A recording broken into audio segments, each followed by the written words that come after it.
What if I told you that the $10,000 boat, the $500 rod, and that tackle box overflowing with perfectly painted lures are all being defeated by a simple mistake you don't even know you're making? We're not talking about color or action or retrieve speed today. We're talking about sound. Today, we're going where most anglers never go. We are putting a microphone underwater to listen to what our lures really sound like. And I promise you, by the end of this video, you'll understand why some days you can't buy a bite, and it has nothing to do with your technique. The sound your favorite go-to lure makes might just be the equivalent of a screaming fire alarm in a quiet church. So before we dive in, let me ask you this. Do you believe a louder lure is always a better lure?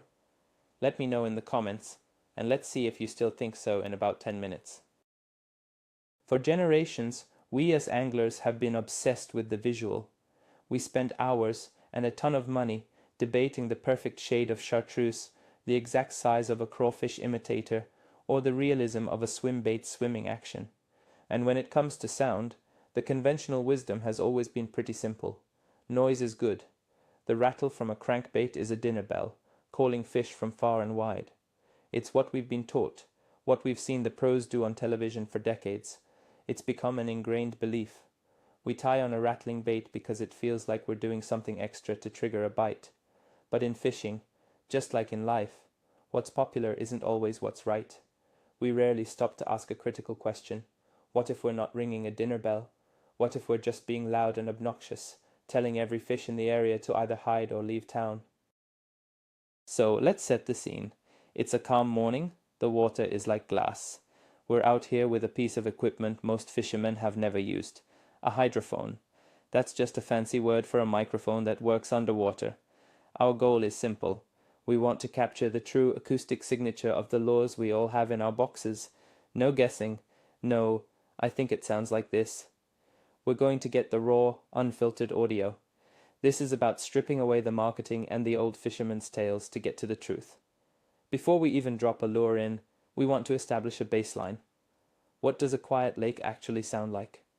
This first recording will be our control, our reference point for everything else we're about to hear. The silence itself is the first piece of the puzzle. First, let's listen to the baseline. We drop the hydrophone a few feet under the surface and just listen. What you hear isn't perfect silence. You can hear the subtle lapping of water against the boat, a distant hum, maybe the sound of insects on the surface. This is the natural soundscape of the fish's world. It's a world of subtle vibrations and distant noises. This is what normal sounds like to a bass or a pike. It's crucial to understand this, because any sound our lure introduces is an interruption to this natural state. It's an alien noise entering their home. Is that interruption going to spark curiosity, or is it going to trigger a fight or flight response? That is the million-dollar question we're here to answer. Every sound we test from now on will be judged against this natural ambient quiet. Alright, first lure up. We're starting with something many anglers would choose for a quiet approach, a so-called silent crankbait. This is a lure with no internal rattles, designed for finesse situations. In my hand, it makes no noise. But the moment it hits the water and I start the retrieve, the hydrophone tells a completely different story. It is anything but silent. You can clearly hear the high-pitched whir of the water rushing over the lure's body.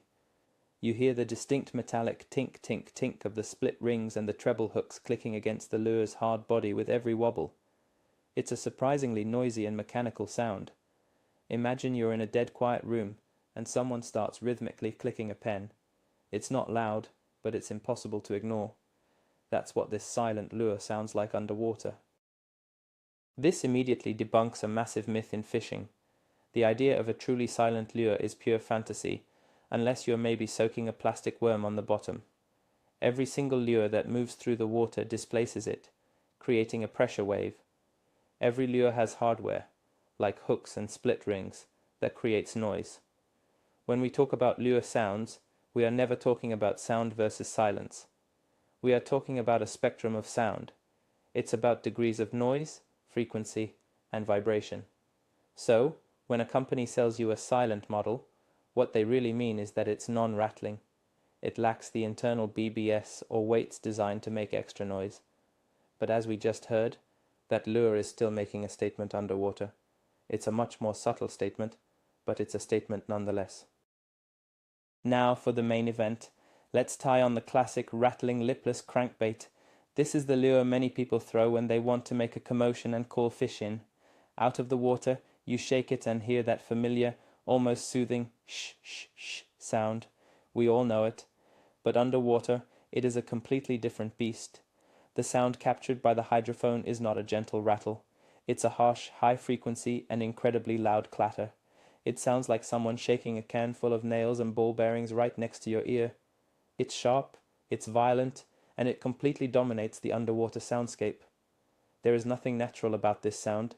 It's a purely artificial mechanical noise that is frankly jarring to listen to. It is the acoustic equivalent of a strobe light. So how does a fish actually perceive this racket? We have to remember that fish don't hear like we do.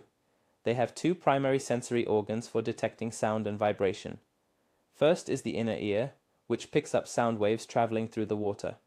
But perhaps more importantly, they have their lateral line. This is a series of nerve receptors running down the side of their body that detects minute changes in water pressure and vibration. A fish literally feels sound.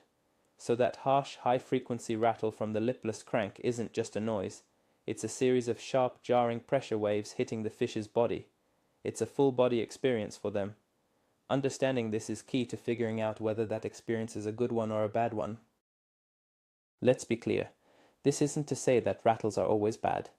There are definitely times when that loud, obnoxious rattle is exactly what you need. Think about fishing in extremely muddy or stained water, where visibility is near zero. A fish can't see your lure until it's a few inches away. In this scenario, that loud rattle acts like a beacon, allowing the fish to home in on your lure from a distance. Another great time for a rattle is when the fish are in a highly aggressive, competitive feeding mode. When they're fired up, that loud noise can trigger a reaction strike. They don't have time to think, they just hear the commotion and attack it. In these specific situations, the rattle is an invaluable tool to get your lure noticed. But now let's talk about the flip side, which is probably 90% of our fishing situations. When do rattles fail miserably? The number one scenario is clear water. When a fish can see perfectly well, it doesn't need a loud noise to find your lure. In fact, that unnatural harsh sound combined with a clear visual of the bait can scream danger to a wary bass. The other killer scenario is fishing in highly pressured lakes. These fish have seen it all. They've heard thousands of rattling crankbaits zoom past their faces. They associate that specific sound with being caught or spooked. For these educated fish, a loud rattle is no longer a dinner bell. It's a well-known alarm bell that tells them to lock their jaws and hunker down. Using a loud lure here is one of the fastest ways to shut down a spot. Let's move on to a different type of sound producer, the one-knocker style of lipless crankbait. Instead of a handful of small BBs, this lure has a single large tungsten or lead ball inside. The sound it produces is completely different from the high-frequency rattle. When we listen to the hydrophone recording, we hear a much deeper, lower frequency thump, thump, thump with each wobble of the lure.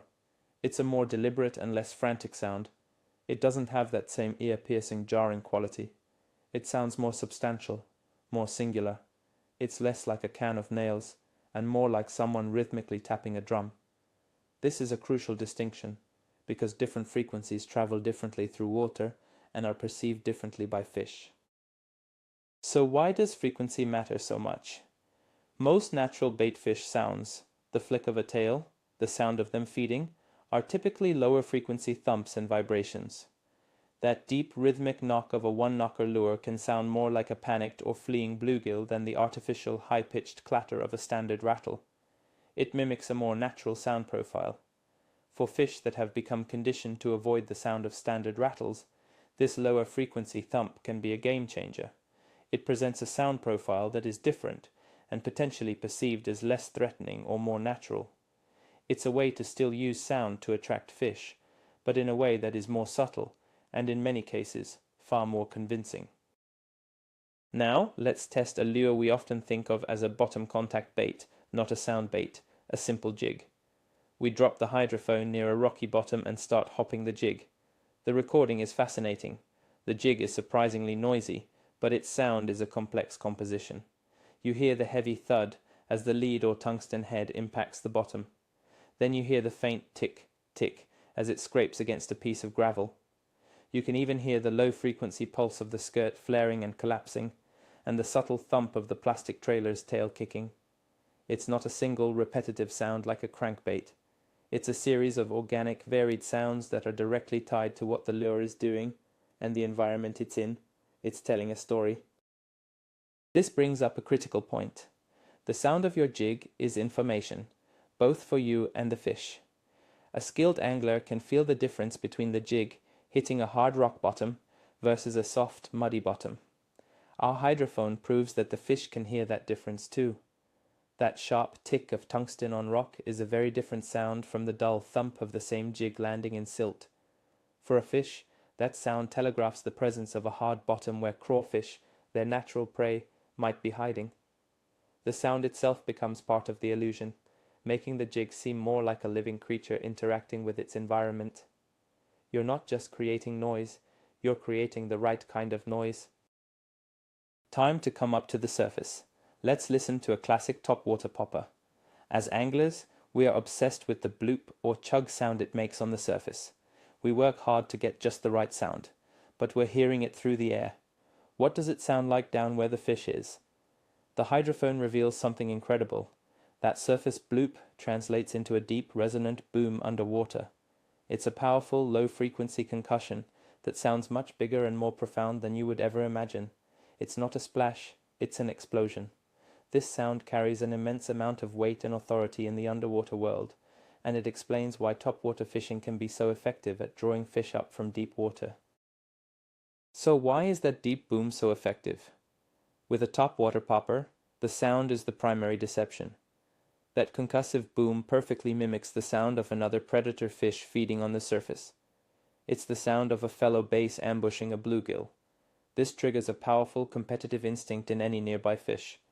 They hear that sound and their brain tells them, someone else is eating. I need to get there before the meal is gone. They don't strike because they think the popper is a meal.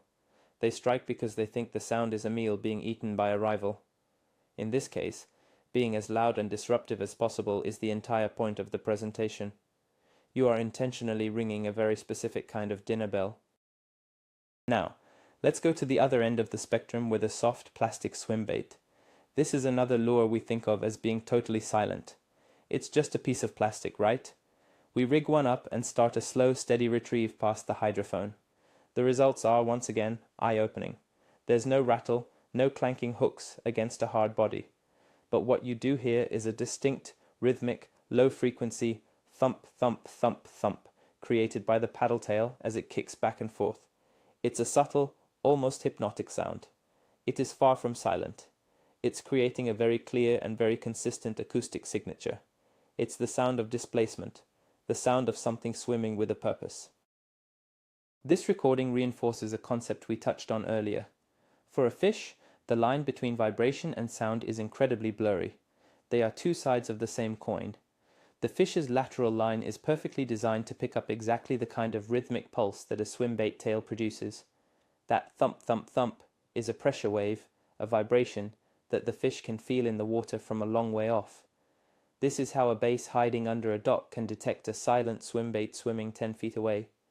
The lure is putting out a signal, a vibration signature that the fish reads as living thing swimming nearby. It's a far more natural and subtle signal than a loud rattle, and often that's much more effective.